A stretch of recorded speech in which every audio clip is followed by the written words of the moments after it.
Hi, John. I am just going to read this in real time here, so I haven't really prepared anything before starting this. So you'll just have to kind of bear with me here. Um, okay, so let's start with this first here. So, yes.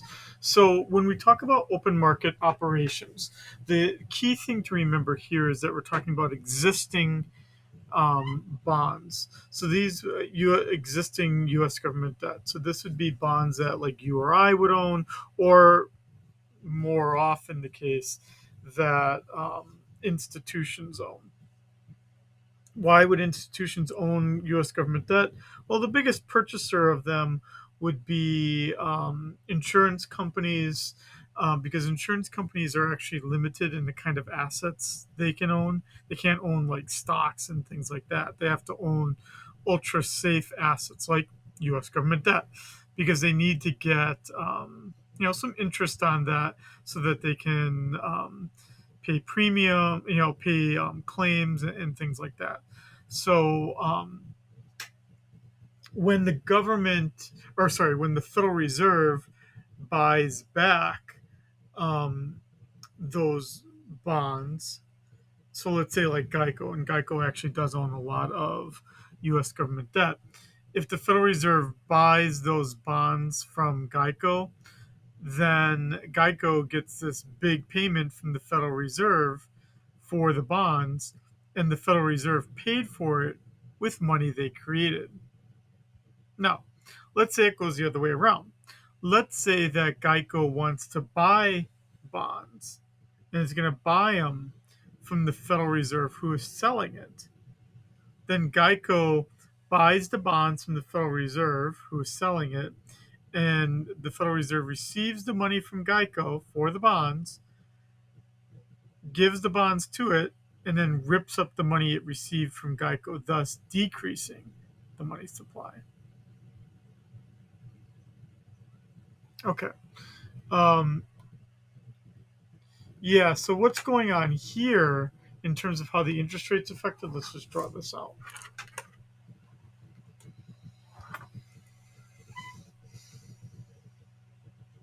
So, with everything I just talked about, the money supply is completely vertical and the demand is downward sloping. Interest rate is here, quantity of money is here. And with those changes I talked about, if the money supply is increasing, that would be when the Fed buys bonds. And when the Fed buys bonds, it increases the money supply. And as you can see here, lowers the interest rate. And yes, it's true, raises demand, yes, because we're moving along the demand curve. So quantity demanded of money increases as the money supply increases. Thus, as you say here, encouraging the economy to grow. So basically, you increase the money supply when the goal is encouraging economic growth. So we did that as the pandemic started. Now, today, we're doing the opposite. We're trying to reduce the money supply because we think the economy is growing too fast and we're getting all this inflation. So, what would that look like? That would look like the money supply being reduced and the interest rate as a consequence going up. And if you look in the news right now, all the talk right now is about the Federal Reserve reducing the money supply and increasing the interest rate. Okay, so I think that takes care of your questions here. Let's continue on.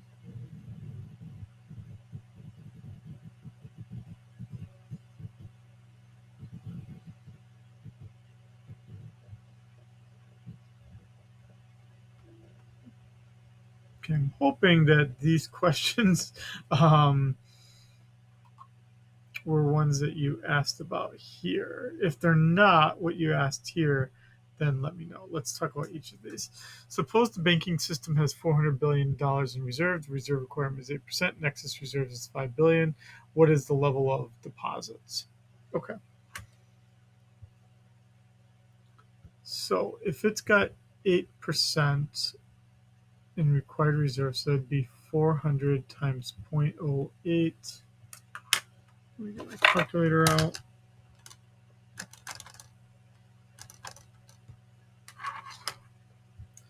So that would be 32. Excess reserves are 5 billion. Okay, so we have 37 billion in total reserves. But now we need to know what is the oh, sorry. I misread this. Sorry, I'm just looking at this too quickly, and I'm sorry. It's also, as you can see here, it is 2:36 a.m. Sorry about that, Sean. Sorry, 400 billion in reserves. So I'm going to take the 400 and I'm going to subtract out the 5 of the excess so that I know that there's 395 in required reserves. That 395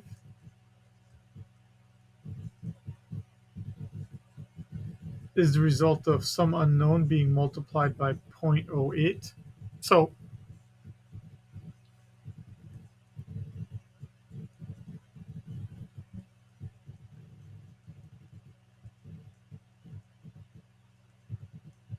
divide each side by 0.08.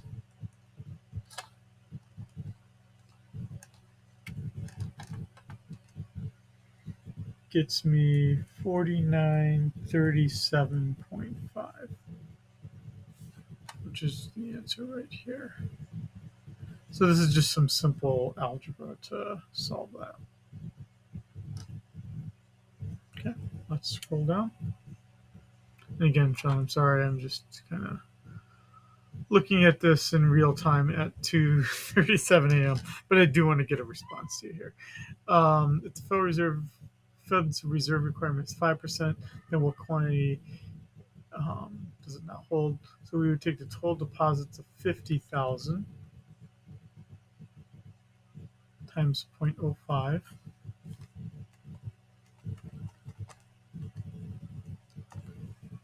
And that would get me 2,500. So that's my required reserves. As we can see here, the total reserves are 3,000, so the excess would be 500, the difference between the 3,000 and the 2,500. Okay. Assume there is a reserve requirement and Bank of Pleasantville is compliance, same as true for all banks. Let's assume what is the money multiplier.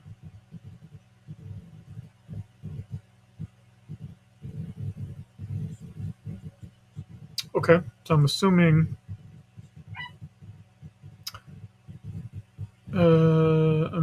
there's no excess reserves. I'm guessing is what we have to assume here.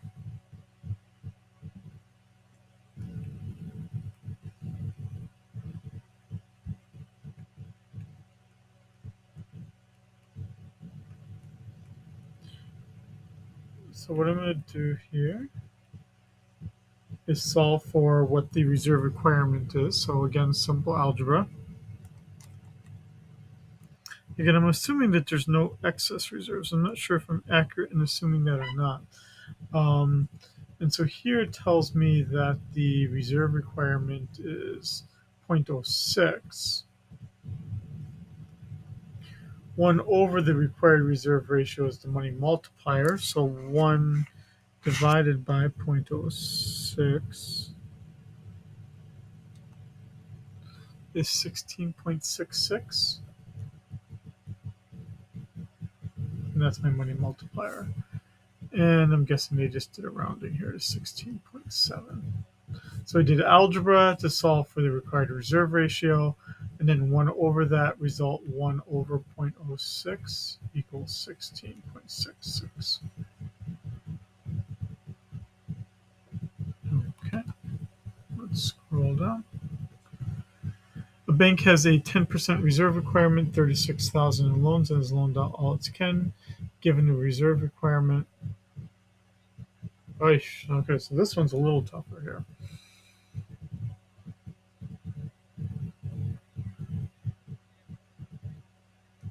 X, so the unknown times 0.9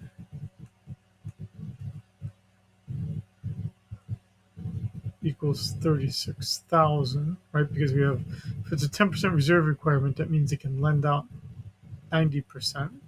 So divide each side by 0.9.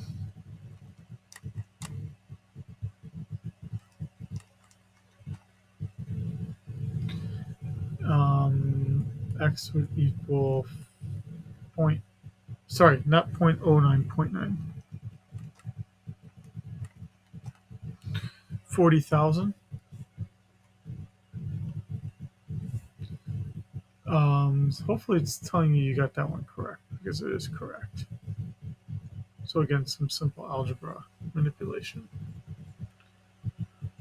Okay.